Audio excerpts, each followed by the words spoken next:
The day my brother changed the locks on our father's house, I was standing in the driveway with a box of Dad's old photographs in my arms and nowhere to go. It was raining. Not the dramatic kind of rain you see in movies, just that cold, quiet drizzle that soaks through your jacket before you even realize it's happening. I stood there staring at the front door of the house where I grew up, the house where I learned to ride a bike on the cracked sidewalk out front, the house where my mother took her last breath in the back bedroom, and I could not get inside. My own brother had locked me out. And the worst part? He was standing right there behind the curtain, watching me. I could see his shadow. He didn't open the door. That moment is burned into me, and I want to tell you everything that led up to it, everything that came after, because this story does not end in that driveway. It ends somewhere I never expected, and my brother, who thought he had won everything, found out that life has a way of collecting what it's owed. My name is Daniel. I'm the younger of two sons. My brother Marcus is 4 years older than me, and for most of my childhood, I actually looked up to him. He was the kind of older brother who seemed to have everything figured out, confident, loud, always the one telling jokes at the dinner table while I sat quietly doing my homework. My father, Robert, was a hard-working man. He spent 30 years as a shift supervisor at a manufacturing plant, never complained about it, just came home every evening, smelling like motor oil and machine grease, ate whatever my mother put on the table, and said thank you every single time. He was that kind of man. My mother passed away when I was 19. Cancer. It came fast and left a hole in our family that nobody ever really talked about. After she died, my father changed. He got quieter. He leaned on Marcus more because Marcus had stayed close to home. He lived about 20 minutes away, had a wife named Brenda, 2 kids, and a landscaping business he'd built from scratch. I, on the other hand, had moved 3 hours away to take a job in logistics management. I called every Sunday. I visited for holidays and birthdays. But I wasn't there the way Marcus was, and my father noticed that. Marcus made sure he noticed it. What I didn't know, what I couldn't have known from 3 hours away, was that Marcus was slowly, carefully positioning himself as the only son my father could trust. It started with small things. When my father needed a ride to a doctor's appointment, Marcus took him. When the roof developed a leak, Marcus arranged the repair. These were good things, genuinely helpful things, and I was grateful for them because I couldn't always be there. I sent money when I could. I called. I offered to help pay for a home care aide when my father's knees started giving him trouble.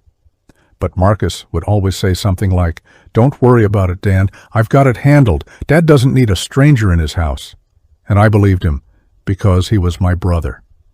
What I didn't realize was that every time Marcus handled something, he was also whispering things into my father's ear. Nothing dramatic, nothing I could point to and call a lie, just small, quiet suggestions. "Dan's too busy with his career to really make time for you, Dad." Or, "I don't think Dan really understands what it takes to keep this house running." Little drops of poison, one at a time, until the water changed color. I started noticing the shift about 2 years before my father died. Phone calls got shorter. My father would mention things that Marcus had said, little comments that made it clear Marcus had been painting a picture of me as someone distant, someone who had essentially abandoned the family. One Christmas, I drove up with gifts for everyone, a nice bottle of wine for my dad, and plans to stay for 3 days. I walked in, and the whole family was already there. Marcus, Brenda, their kids. And my father pulled me aside within an hour and said, "You know, Marcus mentioned you might not be able to make it this year. He said you'd probably be too busy." He looked almost surprised to see me. I stood there and smiled and said, "I told you I was coming, Dad. I called you on Tuesday." He just nodded slowly and said, "Oh, yes, I suppose you did." That was the first time I felt truly afraid. Not angry, afraid. Because I could see it happening. But I didn't know how to stop it without making myself look like I was attacking my own brother. My father had a will. He'd made it years ago when my mother was still alive. I knew about it in a general sense. I knew the house and whatever savings he had would be split between Marcus and me. That seemed fair. It was always fair. My father was a fair man, but 2 years before he died, Marcus convinced him to see a new lawyer. A lawyer Marcus chose, a lawyer I'd never met. And my father, who was already in the early stages of vascular dementia, something nobody told me about clearly until much later, sat down with that lawyer and signed a new will. I found out about my father's dementia from his neighbor, Mrs. Cho, who called me one April evening to let me know she'd seen him wandering in the backyard in his pajamas at 2 a.m. She was gentle about it, careful with her words. "I just thought you should know, Daniel." He seemed confused about where he was. I thanked her and immediately called Marcus. "I know about the memory stuff," Marcus said. "I've got it under control. He's seeing a doctor." "Which doctor?" I asked. "Who's managing his care?" "I am," Marcus said. "That's what I've been doing, while you've been 3 hours away." There it was, that little dig, that reminder of distance that he always used like a knife. I told him I wanted to come up that weekend and talk about getting Dad properly evaluated, maybe getting legal guardianship sorted out so someone could make medical decisions for him. And Marcus said something that I've thought about 1,000 times since. He said, "Don't worry about the legal stuff, Dan. I've already taken care of it." I should have pushed harder. I should have gotten in my car that night. But I trusted him. He was my brother. My father passed away 18 months later, a stroke, quiet and sudden, on a Tuesday morning. Marcus called me, and I could hear in his voice something I can only describe as controlled. Not grief, control. Like someone who had been waiting for a phone call and was now managing the response to it. I cried in my car for 20 minutes before I could drive. I showed up at the house that afternoon, and Marcus was already there with Brenda, sitting at the kitchen table with folders of paperwork spread out in front of him. "We need to talk about the estate," he said, before I'd even taken my coat off. "Marcus," I said, "Dad just died this morning." "I know," he said, "but there are things you need to understand." He slid a document across the table. It was the new will, the one I hadn't known existed until that moment. I read it twice because I was sure I was misunderstanding it, but I wasn't. According to that document, the house, valued at just under $400,000, was left entirely to Marcus. My father's savings account, which had roughly $60,000 in it, was also left to Marcus with instructions that he would provide for Daniel as appropriate. And there was a line in there that made my stomach drop. It said that my father had deliberately excluded me from any share of the real estate due to my limited involvement in family affairs. I looked up at my brother. He was watching me read it. His face was completely calm. "Marcus," I said slowly, "I never agreed to this. Dad never talked to me about this." "He didn't need your agreement," Marcus said. "It was his house." I asked who the lawyer was. Marcus gave me a name. I asked when the will was signed. He told me, and the date he gave me was 3 months after Mrs. Cho had called me about my father wandering outside in the middle of the night in his pajamas. 3 months after I had first raised concerns about his mental state. I left the house that day without making a scene. I drove to a gas station 2 miles away, sat in the parking lot, and called every lawyer I knew anything about until I found one who answered after hours. I explained the situation. The lawyer, a woman named Patricia, listened carefully and then said, "The timing you're describing around the new will is significant. If your father was showing signs of cognitive decline when he signed it, that document may not be legally valid. We need to talk." That conversation was the first moment I felt something shift. Not hope, exactly. More like the ground becoming solid again under my feet after weeks of sinking. I hired Patricia. She was not cheap, and I had to put a retainer on my credit card that made me lose sleep. But she was sharp, and she was thorough. The first thing she did was request my father's medical records from every doctor he'd seen in the last 3 years. Marcus had listed himself as the emergency contact and had been managing all of Dad's medical appointments, so he thought he controlled that information. What he didn't account for was that as a son and potential heir contesting a will, I had legal standing to access those records. What those records showed was devastating, not to me, to Marcus's version of events. My father had been formally diagnosed with moderate vascular dementia 14 months before he died, That diagnosis was in black and white, dated and signed by his neurologist. The new will had been signed 2 months after that diagnosis. Patricia's face when she reviewed the records told me everything.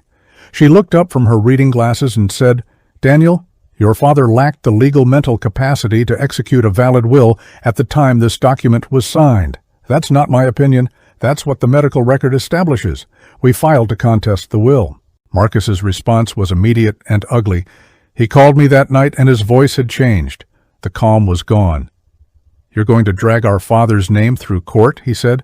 "You're going to make this family look like a circus over money?" "I'm going to make sure Dad's real wishes were honored," I said. "His real wishes are in that document." "A document he signed when he didn't know what year it was," I said. "A document that your chosen lawyer prepared. A lawyer who should have flagged his cognitive state and refused to proceed." There was a long silence. Then Marcus said, "You don't have enough to win this." But here's the thing about people who are confident they've covered their tracks. They're usually wrong about at least one thing, and Marcus was wrong about a big one. Patricia found it during the discovery process. Among the documents the opposing lawyers had to turn over was a series of text messages between Marcus and Brenda in the weeks before my father signed the new will. Messages in which Marcus discussed the inheritance explicitly. In one message, Marcus wrote, and I'm paraphrasing because I don't want to recite the exact wording, he essentially told Brenda that he needed to get the will changed before Daniel figures out what's happening, and that their father probably won't even remember signing it next week. That last part. That he probably won't even remember signing it next week. That single text message became the centerpiece of our case. It also triggered something beyond the civil matter. Patricia flagged it to the appropriate authorities, because influencing someone with dementia to change their legal documents is not just morally wrong. In our state, it falls under elder financial abuse. It is a crime. The civil case was resolved before it ever went to trial. Marcus's lawyers, once they understood what we had, strongly advised him to settle. The original will, the one splitting the estate equally between us, was reinstated by the court as the governing document. Marcus had to sell the house because neither of us could buy the other out, and we split the proceeds. Half to him, half to me. The savings account was also divided equally, but the financial settlement was only part of what happened. The elder abuse investigation took another 8 months. I didn't push for criminal charges. Patricia asked me if I wanted to, and I thought about it for a long time, longer than I expected. I thought about who my brother used to be. I thought about the boy who taught me to throw a baseball in that same backyard where my father later wandered in the dark. I decided I didn't want to send my brother to prison, but the investigation still happened, because some things, once reported, move on their own track. Marcus wasn't charged criminally in the end.